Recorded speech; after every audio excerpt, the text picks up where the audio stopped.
ನೇಮಕಾತಿಗೆ ಸುಳ್ಳು ಪ್ರಮಾಣ ಪತ್ರ ಸಲ್ಲಿಕೆ ಮಾಡಿದಂತ ಆರೋಪ ಕೆಪಿಎಸ್ಸಿ ಮಾಜಿ ಅಧ್ಯಕ್ಷ ಶಿವಶಂಕರಪ್ಪ ಮಗಳಿಂದ ಹೈಕೋರ್ಟ್ಗೆ ಅರ್ಜಿ ಸಲ್ಲಿಸಲಾಗಿದೆ. ಸುಮಾ ಎಸ್ ಸಾಹುಕಾರ್ ಕೇಸ್ ರದ್ದು ಕೋರಿ ಅರ್ಜಿ ಸಲ್ಲಿಸಿದ್ದಾರೆ. ಕೆಪಿಎಸ್ಸಿ ನೇಮಕಾತಿಗೆ ಸುಳ್ಳು ಪ್ರಮಾಣ ಪತ್ರಿಕೆ ಸಲ್ಲಿಸಿದಂತ ಆರೋಪ ಇತ್ತು. ಕೆಪಿಎಸ್ಸಿ ಮಾಜಿ ಅಧ್ಯಕ್ಷ ಶಿವಶಂಕರಪ್ಪ ಮಗಳು ಹೈಕೋರ್ಟ್ಗೆ ಅರ್ಜಿ ಸಲ್ಲಿಸಿದ್ದಾರೆ. ಕೇಸ್ ರದ್ದು ಕೋರಿ ಸಲ್ಲಿಸಲಾಗಿರುವಂತಹ ಅರ್ಜಿ ಇದು. 40,000 ಆದಾಯ ಅಂತ ಸುಳ್ಳು ಪ್ರಮಾಣ ಪತ್ರವನ್ನ ಸುಮಾ ಕೊಟ್ಟಿತ್ತು.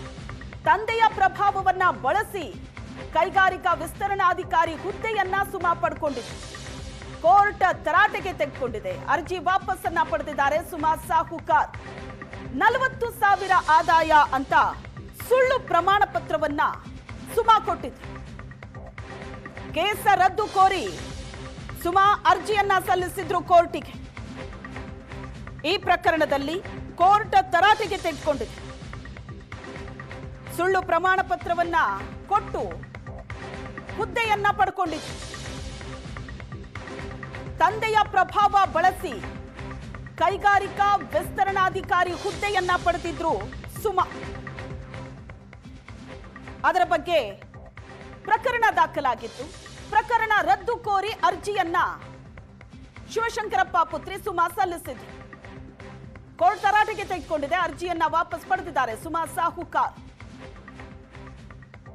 ಮಗಳಿಗೆ ಹುದ್ದೆ ಕೊಡಿಸೋ ಸಲುವಾಗಿ ಇಲ್ಲಿ ಶಿವಶಂಕರಪ್ಪ ತನ್ನ ಪ್ರಭಾವವನ್ನ ಬಳಸಿದ್ದು, ಸುಳ್ಳು ಪ್ರಮಾಣ ಪತ್ರವನ್ನ ಸಲ್ಲಿಸಿದ್ದು. ಅದರ ಮೇಲೆ ಶಿವಶಂಕರಪ್ಪ ಅಮಾನತು ಕೂಡ ಆಗಿದೆ. ಏಷ್ಯಾನೆಟ್ ಸುವರ್ಣ ನ್ಯೂಸ್ ಕನ್ನಡಪ್ರಭ ಬಯಲಿಗೆಳೆದಂತ ಕೇಸ್ ಇದು. ಈಗ ಹೈಕೋರ್ಟ್ನಲ್ಲಿ ಬಡವನಿಗೆ ಸಿಗಬೇಕಾದ ಸರ್ಕಾರಿ ಹುದ್ದೆಯನ್ನ ನೀವು ಕಿತ್ಕೊಂಡಿದ್ದೀರಿ.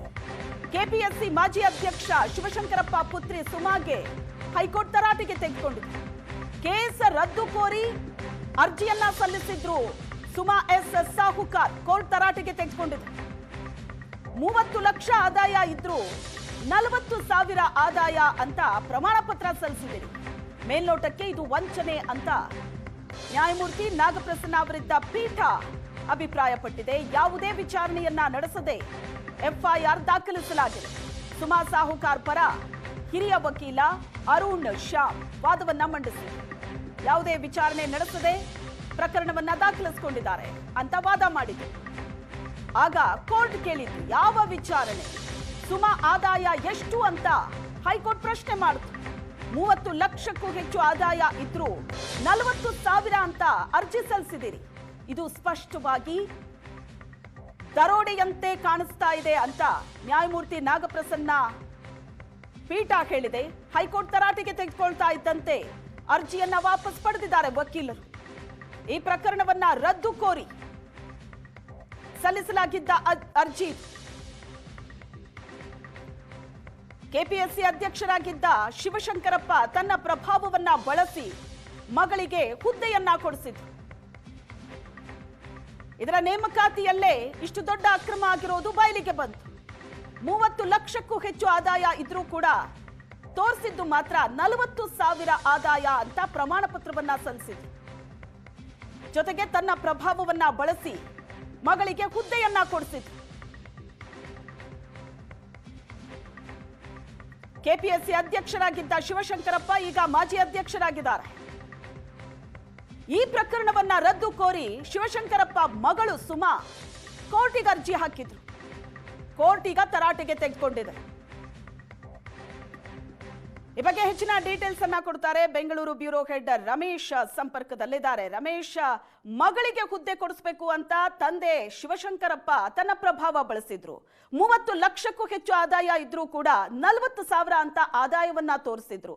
ಇಷ್ಟೆಲ್ಲ ಆದ ಮೇಲೂ ಕೋರ್ಟಿಗೆ ಅರ್ಜಿ ಸಲ್ಲಿಸ್ತಾರೆ ಪ್ರಕರಣ ರದ್ದು ಕೋರಿ. ಕೋರ್ಟಲ್ಲಿ ಏನೇನಾಯ್ತು?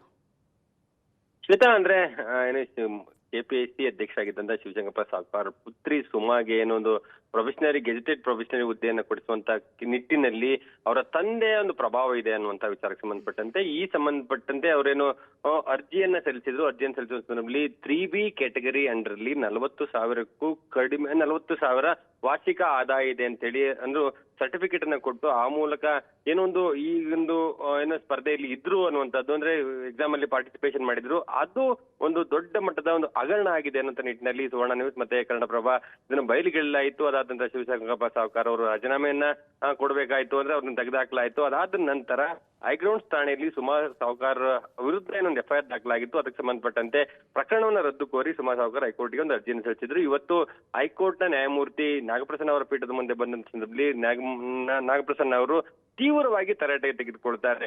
40,000 ಆದಾಯ ಅಂತ ನೀವು ಅರ್ಜಿಯನ್ನ ಸಲ್ಲಿಸ್ತೀರಿ, ಒಂದು ಅಂದ್ರೆ ಎಕ್ಸಾಮ್ ಅಲ್ಲಿ ಪಾರ್ಟಿಸಿಪೇಷನ್ ಅನ್ನ ಮಾಡ್ತೀರಿ, ಇದು ಇಲ್ಲೋದು ಜೆನ್ಯೂನ್ಲಿ ಬಡ ಒಬ್ಬ ಯುವಕ ಅಥವಾ ಯುವತಿಯ ಅವಕಾಶವನ್ನು ನೀವು ಕಿತ್ತುಕೊಂಡಂತೆ ಆಗಿದ್ದಾರೆ.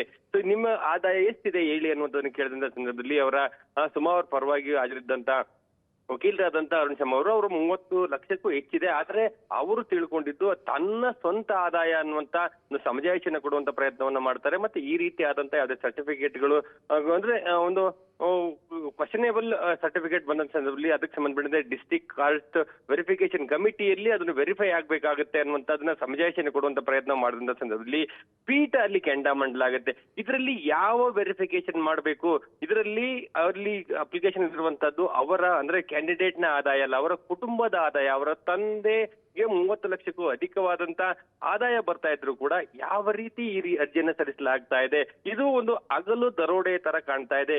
ಇವು KPSC ನಡೆಯುವಂತ ಪ್ರತಿ ಪರೀಕ್ಷೆಗಳು ಕೂಡ ಒಂದ್ ರೀತಿ ವಿವಾದಾತ್ಮಕವಾಗಿ ಇರುವಂತಹದ್ದು, ತೀರಾ ಒಂದು ಬೇಸರದ ಸಂಗತಿ ಅನ್ನುವಂತ ಅಸಮಾಧಾನವನ್ನು ಕೂಡ ವ್ಯಕ್ತಪಡಿಸ್ತಾರೆ. ಸೊ ಇದರ ಜೊತೆಗೆ 40 ವರ್ಷ ಆದಾಯ ಅಂತ ಅರ್ಜಿ ಸಲ್ಲಿಸ್ತೀರಿ ನೀವು, ಇದು ವಂಚನೆ, ಇದು ಸ್ಪಷ್ಟವಾದಂತ ವಂಚನೆ ಕಾಣ್ತಾ ಇದೆ. ಮತ್ತೆ ಈ ರೀತಿ ಈಗ ಅಕ್ರಮ ಆಗಿದೆ ಅನ್ನೋದನ್ನೇ ಮತ್ತೆ ಒಬ್ಬ ಜೆನ್ಯೂನ್ ಕ್ಯಾಂಡಿಡೇಟ್ಗೆ ಅವಕಾಶ ಸಿಗುವಂತ ಸಂಬಂಧಪಟ್ಟಂತೆ ಪ್ರತ್ಯೇಕವಾಗಿ ಪರೀಕ್ಷೆ ನಡೆಯುತ್ತಾ ಇಲ್ಲ. ಸೊ ಅದನ್ನ ನೋಡಿದ್ರೆ ಒಬ್ಬ ಯಾರಿಗೂ ಬಡ 40,000ಕ್ಕೂ ಕಡಿಮೆ ಇರುವಂತ ವಾರ್ಷಿಕ ಆದಾಯ ಇರುವಂತ ವ್ಯಕ್ತಿಯ ಅಥವಾ ಯುವಕನ ಅವಕಾಶವನ್ನು ಕಿತ್ಕೊಂಡಿದ್ದೀರಿ. ಸೊ ಇದರಲ್ಲಿ ಯಾವ ರೀತಿಯಾದಂತ ನೀವು ಸ್ಪಷ್ಟನೆ ಬೇಕು, ಯಾವ ರೀತಿಯಾದಂತ ಎನ್ಕ್ವೈರಿ ಆಗ್ಬೇಕಾಗುತ್ತೆ, ಈ ರೀತಿಯಾದಂತ ತರಾಟೆಯನ್ನು ತೆಗೆದುಕೊಂಡಂತ ಸಂದರ್ಭದಲ್ಲಿ ಅವರ ಶುಭ ಪರವಾಗಿ ಹಾಜರಿದ್ದಂತ ವಕೀಲ ಅರುಣ್ ಶರ್ಮಾ ಅವರು ಅಂತಿಮವಾಗಿ ಈ ಅರ್ಜಿಯನ್ನ ವಾಪಸ್ ತೆಗೆದುಕೊಳ್ಳಿಕ್ಕೆ ನಿರ್ಧಾರವನ್ನು ಮಾಡ್ತಾರೆ, ಮತ್ತೆ ಅರ್ಜಿಯನ್ನು ಹಿಂಪಡೆಯಲಾಗಿರುವಂತದ್ದು. ಸೊ ಇಲ್ಲಿ ಸ್ಪಷ್ಟವಾಗಿ ಹೈಕೋರ್ಟ್ ನ ಇವತ್ತಿನ ಅಭಿಪ್ರಾಯವನ್ನ ನೋಡ್ತಾ ಹೋದ್ರೆ ಶ್ವೇತಾ, ಸೊ ಇಲ್ಲಿ ಸುಮಾ ಸಾವ್ಕಾರ್ ತನ್ನ ಮಗಳನ್ನ ಈ ಪ್ರೊಫೆಷನರಿ ಹುದ್ದೆಗೆ KS ಹುದ್ದೆಯನ್ನು ಕೊಡಿಸಬೇಕು ನಿಟ್ಟಿನಲ್ಲಿ ಅವರ ತಂದೆ ತನಗಿದ್ದಂತ ಅಧಿಕಾರವನ್ನ ದುರ್ಬಳಕೆ ಮಾಡಿಕೊಂಡದ್ದು ಸ್ಪಷ್ಟವಾಗಿ ಕಾಣ್ತಾ ಇದೆ. ಇದು ಒಬ್ಬ ಯಾವ್ದೋ ಬಡ ಯುವಕನಿಗೆ ಸಿಗಬೇಕಾದ ಅವಕಾಶವನ್ನು ಕಿತ್ತುಕೊಂಡಿದ್ದೀರಿ, ಇದು ಸರಿಯಾದಂತ ಕ್ರಮ ಅಲ್ಲ.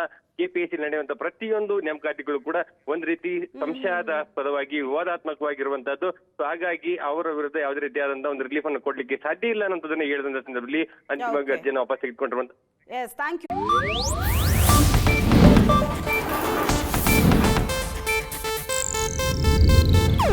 ಇದು ಏಷ್ಯಾನೆಟ್ ನ್ಯೂಸ್ ನೆಟ್ವರ್ಕ್ ಪ್ರಸ್ತುತಿ.